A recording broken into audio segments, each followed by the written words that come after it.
კვლავ მოგესალმებით მეგობრებო, ვაგრძელებთ ჩვენს პროექტ Zoom-ერის ვიდეო მიმოხილვები. ჩვენი შემდეგი სტუმარი არის Nokia-ს ერთ-ერთი უახლესი smartphone, Nokia Lumia 900 და დღეს ვისაუბრებთ სწორედ ამ შესანიშნავ ტელეფონზე. ტელეფონი გამოიყურება შემდეგნაირად, მის დიზაინში შემოვლულ უშუალო ნაწილებზე მე ვისაუბრებ აუცილებლად, მანამდე კი გავხსნები ყუთს და ვნახავ თუ რა მოყვება მას კომპლექტაციაში.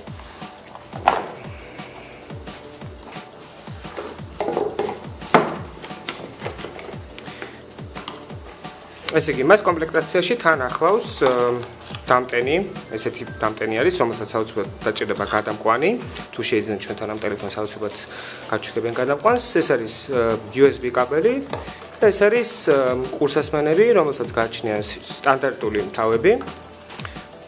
ეს არის სტანდარტული მოგზაურებული აღჭურვა ტელეფონის და აქ არის განლაგებული სხვადასხვა ინსტრუქციები და პასპორტი, რომელიც მოყვება ტელეფონების უმეტესობას. მე ყუთს დროებით გვერდით გადავდებ და ვისაუბრებ უშუალოდ ტელეფონის შესახებ. აღნიშნული მოდელი გამოვიდა 2012 წლის მაისში, მისი წონა შეადგენს 160 გრამს, ანუ არის საკმაოდ მძიმე ტელეფონი. რაც შეეხება ეკრანს, მისი ეკრანის გაფართოება შეადგენს 488 პიქსელს, ხოლო ზომა არის 4.3 დიუმი. ეკრანი დაცული არის Gorilla Glass-ით, ანუ ეს არის უკაცრავი ეკრანი.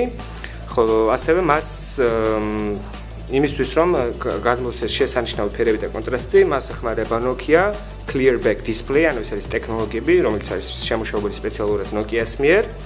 ტელეფონის შიდა მეხსიერება არის 16 გიგაბაიტი, ოპერატიული მეხსიერება აქვს 512 გიგაბაიტი.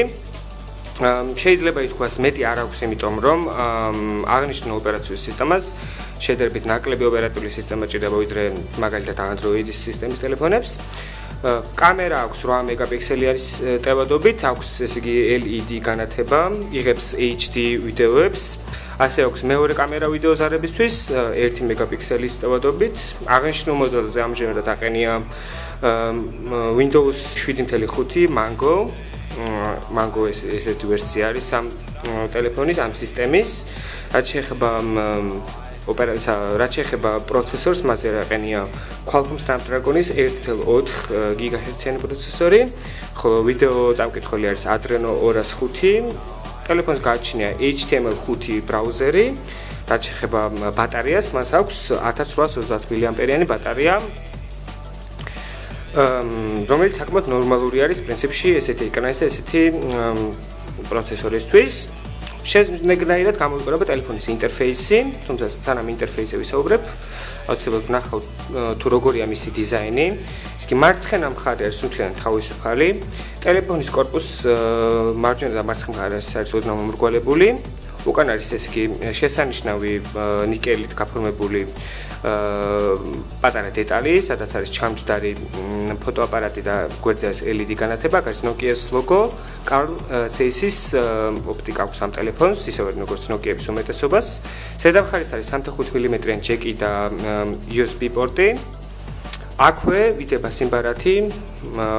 შეგახსენებთ, რომ ამ ტელეფონში იდება შედარებით მომცრო ზომის სიმბარათი, მინი სიმბარათი. აქ არის ხმის ამწევი ღილაკები, აქ არის ჩამრთავ-გამრთავი ღილაკი და აქ არის ფოტოაპარატისთვის განკუთვნილი ღილაკი. ჩამრთავ-გამრთავი ღილაკი თუ ხდება ტელეფონის ეკრანზე ბლოკის მოხსნა, ხოლო თუ დავუწევთ ამ ღილაკს, შევდივართ ტელეფონის კამერაში. შეგახსენებთ, რომ ამ მოდელს აქვს ესე იგი 8 მეგაპიქსელიანი კამერა, შეგვიძლია ვიყოთ ყუთით დავდოთ და დავინახოთ როგორ ჩანს აქ ყველაფერი. აქედან ხდება დაახლოება, დაშორება. აქედან ხდება ტელეფონის პარამეტრების გამოსვლა. საკმაოდ ბევრი ფუნქცია აქვს ამ აღნიშნული მოდელის კამერას. აქ არის Sense ესეთი გაყოფილება, საიდანაც შეგვიძლია შევცვალოთ ჩვენი სურვილის მიხედვით თუ რას ვიღებთ. აქ არის მაგალითად მაკრო გადაღება, ღამის გადაღება, პორტრეტი, თოლში გადაღება და ასე შემდეგ. აქ არის სითეთრის ბალანსი, აქ არის ISO მგრძნობელობის შეცვლა. აქ არის სხვადასხვა ეფექტები, ანუ შეგვიძლია დადოთ თეთრი, შავი, სეფია, ნეგატივი და ასე შემდეგ. კონტრასტი, ფერები შეგვიძლია შეცვალოთ, ფოკუსის ტიპი, რეზოლუცია და ასე შემდეგ. საკმაოდ ადვილი არის და საკმაოდ ბევრი ფუნქცია აქვს. ერთი თითის დადებით ეკრანზე ხდება დაფოქუსება და შემდეგ გადაღება და აი აქედანვე შეგვიძლია შევიდეთ გალერეაში. და აქ სამი წერტილი ესეთი განყოფილება აქვს, ანუ ეს სურათის მენიუს განყოფილება. საიდან შეგვიძლია გავაზიაროთ, დავაყენოთ უკანა ფონზე, წავშალოთ, დავამატოთ საყვარელ სურათებში და ასე შემდეგ. მე ამჯერად წავშლი ამ ფოტოს. შეგახსენებთ, რომ აქ არის ეს პატარა იკონკა, საიდანაც გადავდივართ ვიდეო გადაღებაზე. აღნიშნულ ტელეფონს კი გააჩნია HD ვიდეო გადაღების ფუნქცია. დავბრუნდეთ უკან. ტელეფონს ესე იგი ქვევით აქვს სამი სენსორული ღილაკი, ეს არის მთავარ გვერდზე დაბრუნება, ეს არის უკან გამოსვლა და ეს არის ძებნის ღილაკი, საიდანაც დავაწვევით და შეგვიძლია მოვძებნოთ ჩვენთვის სასურველი რამ ტელეფონში და არა მარტო ტელეფონში, არამედ ინტერნეტში Bing-ის ძებნის დახმარებით. Bing-ი შეგახსენებთ, რომ ეს Microsoft-ის ერთ-ერთი საძიებო სისტემა. თავარ გვერდზე არის განლაგებული ესე იგი ზარები, საიდან ხდება განხორციელება, აქ არის კონტაქტები, აქ არის მესეჯები, იმეილი, Nokia-ს რუკები, მუსიკა, Nokia Music-ს თუ შევალთ. ჩაერთობა აპლიკაცია, საიდანაც შეგვიძლია მოусმინოთ მუსიკას, მაგალითად My Music შევიდეთ ესეთ განყოფილებაში. ამჯერად ამ ტელეფონში არ არის მუსიკა, რათა მოусმინოთ, თუმცა აქედან ხდება ეს მუსიკის დაკვრა. პარამეტრების მენიუში შევალთ, აი თავად ხედავთ, რომ სხვადასხვა პარამეტრი არის აქ შესაყვანი. გამოვიდეთ უკან, აქ არის Xbox Live, აქ არის Internet Explorer-ი, კალენდარი, სურათების გალერეა, შევიდეთ სურათებში. და ნახოთ, როგორ გამოიყურება სხვადასხვა სურათი აღნიშნულ ეკრანზე.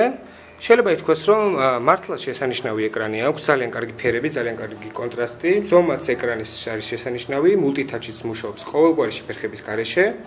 მე პრინციპში ერთ-ერთი ყველაზე მთავარი ღირსება, რაც მიმაჩნია ამ სისტემის, ანუ ახალი Windows-ის სისტემის, არის ის, რომ არის ძალიან სტაბილური და ძალიან სწრაფი, სწრაფად ხდება ყოველთვის გაკეთება.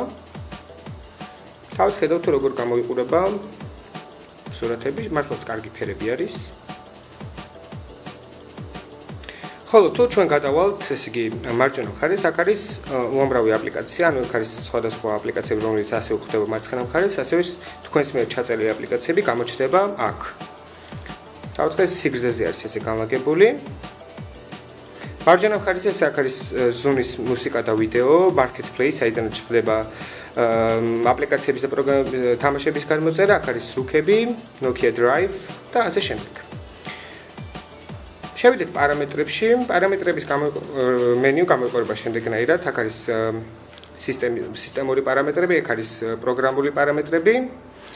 სისტემურ პარამეტრებში შეგიძლიათ შეცვალოთ ზარები, შეგიძლიათ შეცვალოთ თემა, მაგალითად შეგვიძლია ავირჩიოთ მაგალითად იასამნის ფერი და ჩვენი მენიუც გახდება იასამნის ფერი. თავად ხედავთ, რომ ანიმაციები მართლა შესანიშნავად გადადის, ძალიან სწრაფად და ძალიან კარგად. აქ არის უკაბელო ქსელის ინტერნეტი, აი უკაბელო ქსელი გააქტიურებული არის. მე ხა დავუკავშირდები Zoom-ის უკაბელო ქსელს და გამოვცდი, როგორ მუშაობს აღნიშნული მოდელის ინტერნეტ ბრაუზერი. დროებით მოვაცილებ ეკრანს, რათა შევიყვანო პაროლი. ჩვენ უკვე დავუკავშირდით უკაბელო ქსელს, გამოვიდეთ უკან. და ნახოთ თუ რა შეუძლია აღნიშნული ტელეფონის ინტერნეტ ბრაუზერს, ამისთვის ჩვენ შევიდეთ ბრაუზერში, ავკრიფოთ ჩვენი ვებსაიტი, ეს არის zoomer.g.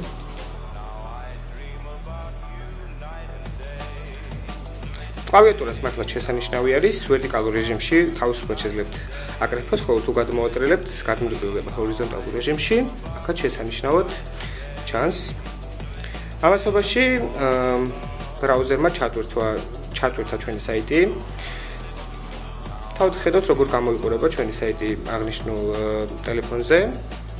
აქ თავისუფლად მუშაობს, ესე იგი, როგორც უკვე გითხარით, multi-touch-ი. სამწუხაროდ, აღნიშნულ, ესე იგი, ახალ Windows-ის ახალ ტელეფონებს არ აქვს ჯერჯერობით ქართული ფონტის ხარდაჭერა, ასევე არ აქვს Adobe Flash-ის ხარდაჭერა. თუმცა, მე რამდენადაც ვიცი, web browser-დან თუ სიტყვაზე შევალთ YouTube-ის რომელიმე ვიდეოს ყურება თუ მოგვირდება, ავტომატურად გადადის აპლიკაციის რეჟიმში, აი მაგალითად ჩვენ შემთხვევაში ხავ ნახოთ თუ როგორ მოხდება ეს, დავაწვეთ YouTube-ის ვიდეოს. და თავად ხედავთ, რომ გადავედით აპლიკაციურ რეჟიმში, საიდანაც არა პირდაპირ ვებ გვერდიდან, არამედ ტელეფონში დამონტაჟებული ვიდეო პლეიერიდან უყურებთ ვიდეოს, რომელიც მართლაც შესანიშნავად გამოიყურება. დავბრუნდეთ უკან. პრინციპში სულ ეს იყო. აღნიშნული ტელეფონი არის მართლა ძალიან კარგი, მართლა ძალიან სტაბილური და მართლა ძალიან სწრაფი.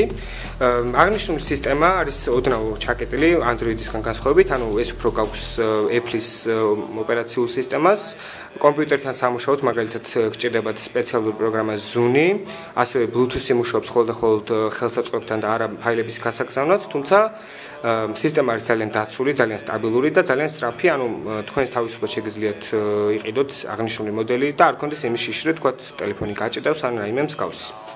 თუ დაგაინტერესებთ უფრო მეტი, ეწვიეთ ჩვენ საიტს zoomer.gr და შეგიძლიათ იქ გაიცნოთ ყველა დეტალს, რომელიც თქვენ გაინტერესებთ.